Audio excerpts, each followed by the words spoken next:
बिस्मिल्लाहिर्रहमानिर्रहीम। The topic of today's discussion is embolism. Embolism basically intravascular mass होता है जो कि ट्रैवल करता है और ऑक्लूड कर देता है आपकी डाउनस्ट्रीम वेसल्स को, और ये इसके सिम्टम्स जो हैं डिपेंड करते हैं कौन सी वेसल को इन्वॉल्व कर रहा है। थ्रोम्बो एम्बोलिज्म में जो थ्रोम्बस होता है वो अपनी जगह से डिसलॉज होता है और वही एम्बुलेंस बन जाता है। ये मोस्ट कॉमन टाइप होती है एम्बुलेंस की। 95% ज़्यादा एम्बुलेंस जो है वो थ्रोम्बो एम्बुलेंस ही होता है। एथरोस्क्लेरोटिक एम्बुलेंस आपका एथरोस्क्लेरोटिक प्लाक होता है जो कि डिसलॉज कर जाता है और इसमें हमें कोलेस्ट्रॉल क्लेफ्ट्स नज़र आते हैं एम्बुलेंस में। फैट एम्बुलेंस बोन के फ्रैक्चर्स की वजह से डेवलप हो जाता है, ज़्यादातर लॉन्ग बोन्स के जब फ्रैक्चर होता है या फिर सॉफ्ट टिश्यू ट्रॉमा में डेवलप हो जाता है। ये तब फैट एम्बुलेंस डेवलप हो जाता है जब अभी फ्रैक्चर होगा तब भी हो सकता है, और रिपेयर के फ़ौरन बाद भी आपको फैट एम्बुलिज्म डेवलप हो सकता है। पेशेंट प्रेजेंट करता है कि उसको डिस्निया हो जाएगा अगर फैट एम्बुलिज्म है। Often with the bone marrow elements इस सीन इन पल्मोनरी वेसल्स हमें नज़र आते हैं। पिटीकी हमें नज़र आती है स्किन के ऊपर जो कि ज़्यादातर चेस्ट पे नज़र आती है।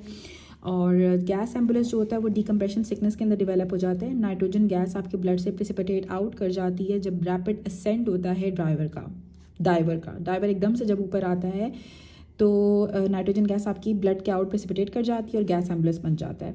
पेशेंट को जॉइंट्स में पेन होता है, मसल्स में पेन होता है, बेंड जब वो करता है, और रिस्पायरेटरी सिम्टम्स आना स्टार्ट हो जाते हैं कि उसको सांस नहीं आ रहा होता है। क्रॉनिक फॉर्म के अंदर केसेंस डिजीज़ हो जाती है जिसमें आपकी मल्टीफोकल इस्कीमिक नेक्रोसिस डेवलप हो जाती है बोन की।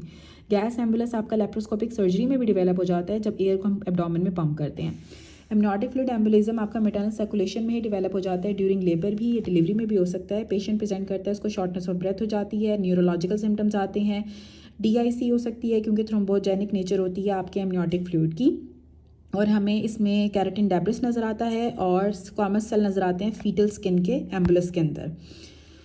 पल्मोनरी एम्बोलिज्म जो होता है ये थ्रोम्बो एम्बुलेंस की वजह से ही डेवलप होता है। ज़्यादातर आपकी डीप वेन्स के अंदर थ्रोम्बस होगा लोअर एक्सट्रीमिटीज़ की, जिसमें आपकी फेमरल वेन आती है, पॉप्लिटल वेन आती है और आइलिक वेन्स आती हैं। ज़्यादातर ये क्लिनिकली साइलेंट होता है क्योंकि लंग की डुअल ब्लड सप्लाई होती है पल्मोनरी आर्टरीज से भी और ब्रोंकियल आर्टरीज से भी, और एम्बुलेंस ज़्यादातर ये स्मॉल होता है, सेल्फ खुद ही रिजॉल्व कर जाता है। जो पल्मोनरी इन्फेक्शन होती है ना वो तब होती है जब आपके लार्ज या मीडियम साइज आर्टरी के अंदर एम्बुलेंस ऑब्स्ट्रक्ट करता है या फिर पहले से पेशेंट को कोई कार्डियोपल्मोनरी डिजीज़ अगर होगी। सिर्फ 10% पल्मोनरी एम्बुलिज्म आपके इन्फेक्शन में चेंज होते हैं। पेशेंट को शॉर्टनेस ऑफ ब्रेथ हो जाती है, हिमोप्टेसिस होती है कि ब्लड आता है स्पूटम में, प्लूरेटिक चेस्ट पेन होगा और प्लूरल इफ्यूजन भी डेवलप हो जाती है। VQ लंग स्कैन जब परफ्यूजन रेशियो हम चेक करते हैं, वेंटिलेशन परफ्यूजन रेशियो स्कैन हम कराते हैं तो उसमें मिसमैच आता है और परफ्यूजन आपकी एबनॉर्मल हो जाती है। स्पायरल CT स्कैन के ऊपर हमें वैस्कुलर फिलिंग डिफेक्ट नज़र आता है लंग में। लोअर एक्सट्रीमिटीज़ का भी जब हम डॉपलर अल्ट्रासाउंड कराते हैं ताकि हम DVT को रूल आउट कर सकें। D डायमर्स के लेवल्स आपके एलिवेटेड होते हैं।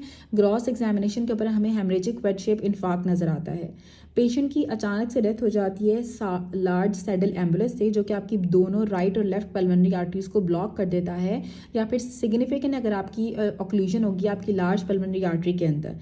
और डेथ जो होती है ना वो इलेक्ट्रोमैकेनिकल डिसोसिएशन की वजह से हो जाती है। पल्मोनरी हाइपरटेंशन भी अराइज हो सकती है अगर ऐसा पेशेंट जिसको क्रॉनिक एम्बुलाया होगा, जिसको आपने टाइम पे रिकग्नाइज कर लिया हो।